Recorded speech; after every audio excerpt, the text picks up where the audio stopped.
안녕하세요. 알쓸맥자 민현수입니다. 한 주 잘 지내셨나요? 봄입니다. 봄 완전 따뜻해졌어요. 외투 드디어 벗고 저도 드디어 후드만 하나 입고 나왔습니다. 올해 저희가 협회에서 또 굉장히 많은 그 일들을 준비하고 있고 계획하고 있거든요. 많이 좀 동참해 주시고 평상시 열심히 일해서 돈 벌고 그다음에 쉴 때는 이렇게 맥주 투어 같이 맥주 강연 들으시면서 스트레스 푸시고 맥주도 드시고 그랬으면 좋겠어요. 혼자 집에서 이렇게 맥주 이렇게 드시는 거 물론 좋죠. 저도 뭐 자주 하지만 그런데 같이 모여서 좋은 취향과 같은 취미를 가진 같은 사람들과 모여서 함께 있으면 진짜 재밌고 좋거든요. 그리고 앞으로는 그런 어떤 커뮤니티가 계속 발전할 것 같아요. 그런 모임들을 참여하셔서 좀 인생이 풍부해지는 또 2024년이 되셨으면 좋겠습니다. 저번 시간에 맥주 사전을 너무 조금밖에 안 해서 오늘 맥주 사전 시간을 좀 늘리려고 하고요. 맥주 뉴스는 정말 간단하게 한번 살펴보고 맥주 사전 위주로 오늘 얘기하겠습니다. 두 번째 노래는 브레이브걸스 운전만해. 브레이브걸스 운전만해 듣고 왔습니다. 맥주 뉴스 조금 금방금방 좀 살펴보고 가겠습니다. 첫 번째 뉴스는 실패한 수제맥주 사업 막걸리로 만회할까? 어디 얘기냐면 교촌 F&B 얘기예요. 교촌에서 맥주를 인수했었죠. 브루어리를 인수했었죠. 이게 3년 전이네요 벌써. 수제맥주 사업에 진출해서 쓴맛을 본 교촌 F&B가 최근 경북 영양군에 대규모 발효단지 건립을 예고하며 막걸리로 주류 사업을 확정하고 있다. 네, 막걸리 하신대요. 예. 기존 치킨 프랜차이즈 사업이 위기에 빠진 상황에서 주류 사업을 외식업과 연계 동방 성장시키겠다는 보관인데 교촌이 앞서 수제맥주 사업을 벌려 실패한 데다 주류 외식업을 비롯한 신사업을 밀어붙이기엔 재무 상태마저 악화되고 있어 주류 사업 확대 성장 한계에 부딪힌 교촌에 진짜 기네요. 새로운 돌파구로 떠오를 수 있을지 관심이 쏠린다. 이런 기사 글이 이게 뭐 이렇게 길어? 뭐 한 문장이 한 문장이 한 문단이야. 예, 이 최악의 글쓰기죠. 어쨌든 막걸리와 외식업 시너지 효과 낼까 뭐 이런 이제 기사예요. 교촌이 3년 전에 고성에 있는 브루어리를 인수를 했죠.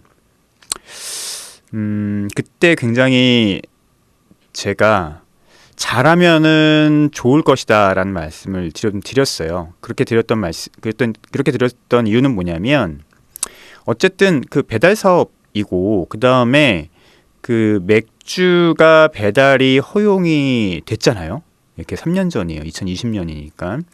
그러니까 교촌 역시 그런 줄세법의 변화에 맞춰서 기회를 포착하고 아마 브루어리를 인수했던 것 같은데 문제는 뭐였냐면 저는 사업 어떤 방향이나 계획 자체는 크게 문제 없다고 생각합니다. 그리고 잘만 했으면 저는 되게 괜찮다고 봤거든요.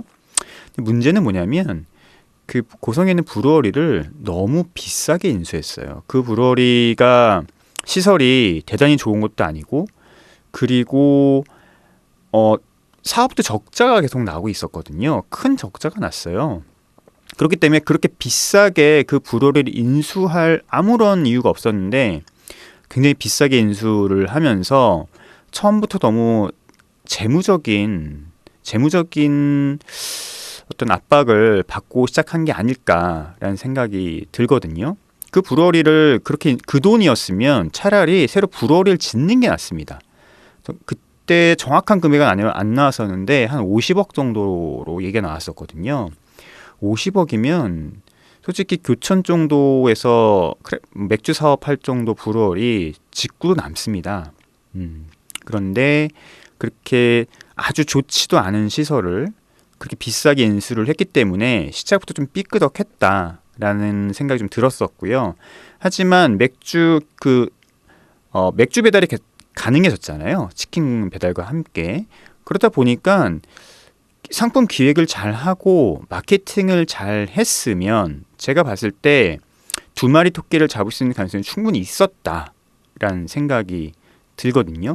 배달 전용 맥주를 만들어서 교촌치킨 프랜차이즈용 맥주를 만들어서 저렴한 가격에 풀면 됩니다.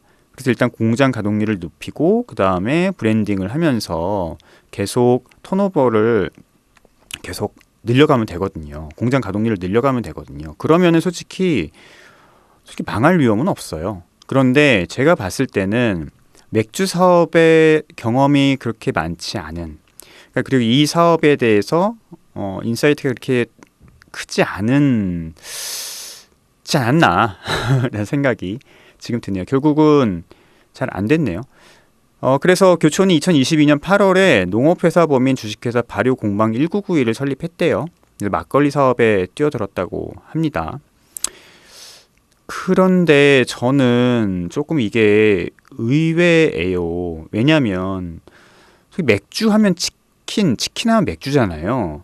치킨과 연관되는 막걸리, 이게 가능할까라는 생각이 좀 들고요. 여기 기사에서는 뭐 이리저리 뭐 이런저런 얘기들을 쭉 했는데, 결국 교촌이 최근에 한식 기반의 이태원 교촌 필방이나 아니 여의도 메밀단편 등 같은 신규 외식 브랜드를 런칭하면서 이쪽 사업과 연계된 추가적인 비즈니스를 노리는 것 같아요. 그리고 K푸드 레스토랑을 선보인 뒤 해외로 진출해서 글로벌 종합식품을 발전시키기 위해서 아마 이 막걸리 전통주가 필요한 게 아닌가 싶습니다. 전통주가 아닐 수도 있습니다. 해외에서는. 어쨌든 그래서 이게 치킨 사업과 연관된 게 아니고 기본적으로 이제 외식 산업과 연관된, 그리고 한식 프랜차이즈, 해외에서 한식도 레스토랑을 런칭을 하면서 연관된 사업으로 같이 시작한 것이 아닌가 라는 생각이 드는데, 모르겠습니다. 하여튼 이런 얘기가 있고요. 뭐 막걸리 사업을 하는 거는 뭐 제가 그렇게 관심은 없고, 일단은 맥주 사업 쪽에서 실패했다. 그리고 이 맥주 쪽 사업을 잘 했으면 충분히 시너지 효과를 내면서 실패라는 얘기는 듣지 않았을 것 같은데, 제가 봤을 때는 너무 많은 걸 하려고 했다. 그 브루어리에서는 공장 가동률을 높이면서 프랜차이즈 배달용 맥주만 잘만 만들었어도 가능했거든요. 그런데 또 뭐 마트에도 납품하고 편의점에도 납품하고 이런 사업들을 하면서 에너지가 분산되고 영업에 대한 어떤 자원이 분산되고 그러면서 힘들게 된 것 같아요. 그래서 그런 부분들을 좀 잘 기획했으면 되지 않을까라는 생각 들고요. 자, 두 번째는 켈리 맥주 얘기예요. 저희가 뭐 대기업 맥주는 잘 안 다루는데 켈리가 이제 1년이 됐어요. 그래서 1년 돼서 반응이 어떤지 좀 궁금하거든요. 저는 켈리 맥주가 개인적으로 제 입에 맞지는 않습니다. 뭐 이건 순전히 취향의 문제이기 때문에 뭐 좋고 나쁨의 문제는 아니고요. 저는 켈리가 올몰트 비어임에도 불구하고 너무 끝에가 너무 드라이해서 제가 좋아하는 스타일의 올몰트 비어가 아니에요. 제가 몇 번 말씀드렸지만 제가 좋아하는 스타일의 올몰트 비어는 예전에 오비 필스너 같은, 필스너 우르케를 너무 좋아해서 오비 필스너나 아니면 부드바이저 부드버, 그러니까 이런 어떤 끝에 바디감이 살짝 있으면서 이렇게 좀 살짝 묵직한 맥주, 묵직한 필스너를 좋아하는데, 켈리는 굉장히 드라이하게 만들었어요. 그래서 켈리가 과연 어떤 반응을 얻을까 궁금해서 기사를 좀 가져왔고요. 뭐 시장에 안착했다곤 합니다. 당연하죠. 마케팅비를 얼마나 때려부었는데요, 진짜.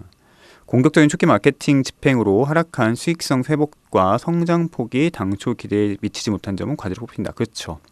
이게 아시아경제뉴스거든요. 그러니까 마케팅비를 엄청 때려붓기 때문에 안착은 했지만 수익성은 굉장히 하락했고 실적은 좋지 않다라는 얘기입니다. 그러니까 마케팅비 투자 대비 솔직히 켈리가 바람을 일으키거나 그러진 못했던 것 같아요.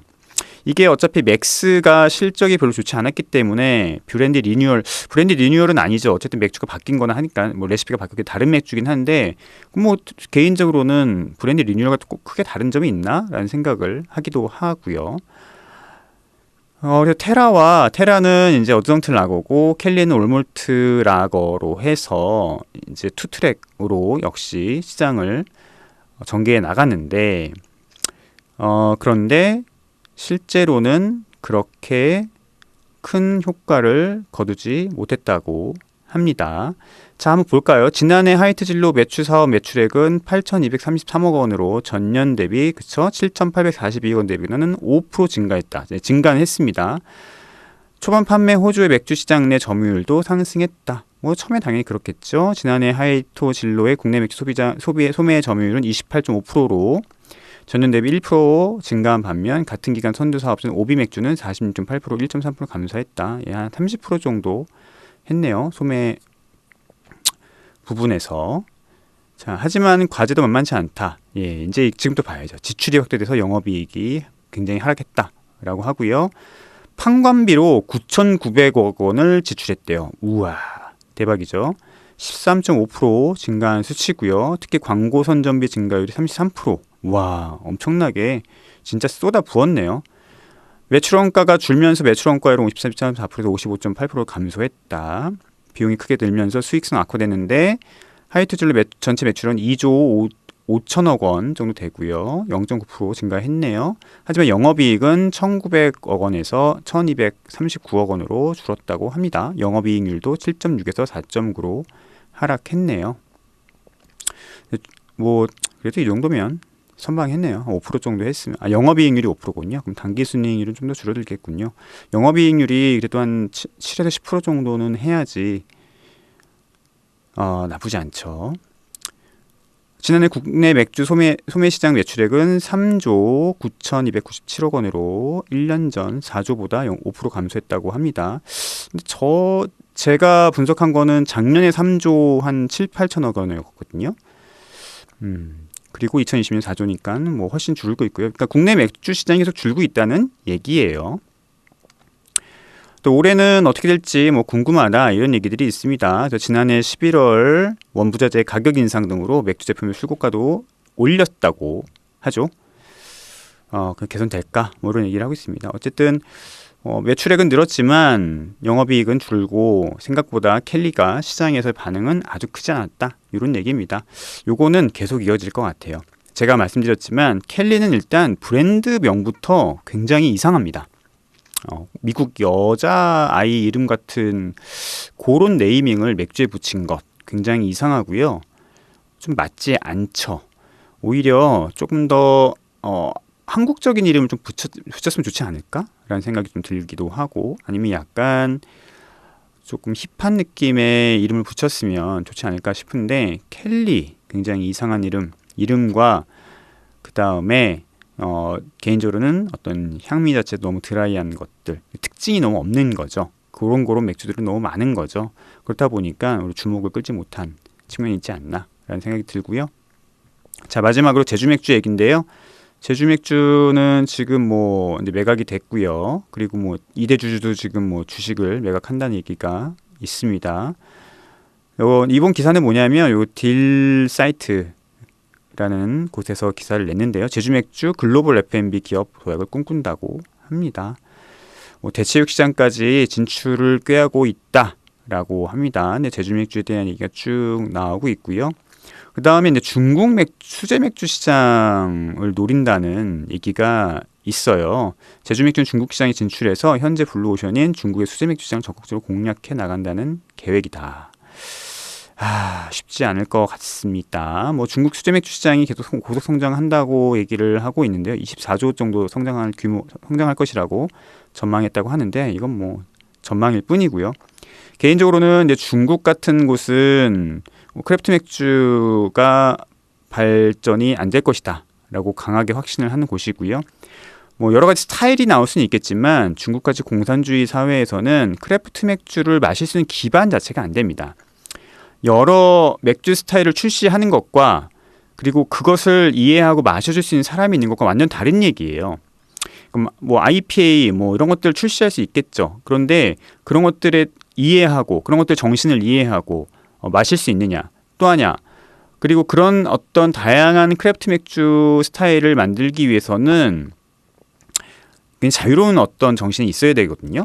자유와 혁신에 기반된 어떤 정신으로 접근을 해야지만 하는데 중국 사회는 그런 곳이 아니잖아요. 뭐 홍콩 지금 완벽하게 이제 중국으로 편입돼서 옛날 홍콩이 아니잖아요. 그러니까 중국은 공산주의 사회이기 때문에 자유가 어느 정도 억압된 사회입니다. 개인의 다양성 그리고 취향 이런 것들이 자유롭게 어떤 표출할 수 없는 사회이기 때문에 그런 사회에서는 크래프트 맥주가 절대 성장할 수 없습니다. 그거는 뭐 제가 크래프트 맥주를 좀 공부하면서 계속 확신을 갖고 하는 얘기고요. 그다음에 또 하나 그런 어떤 크래프트 맥주를 마실 수 있는 사람들의 어떤 수준이라고 얘기를 하죠.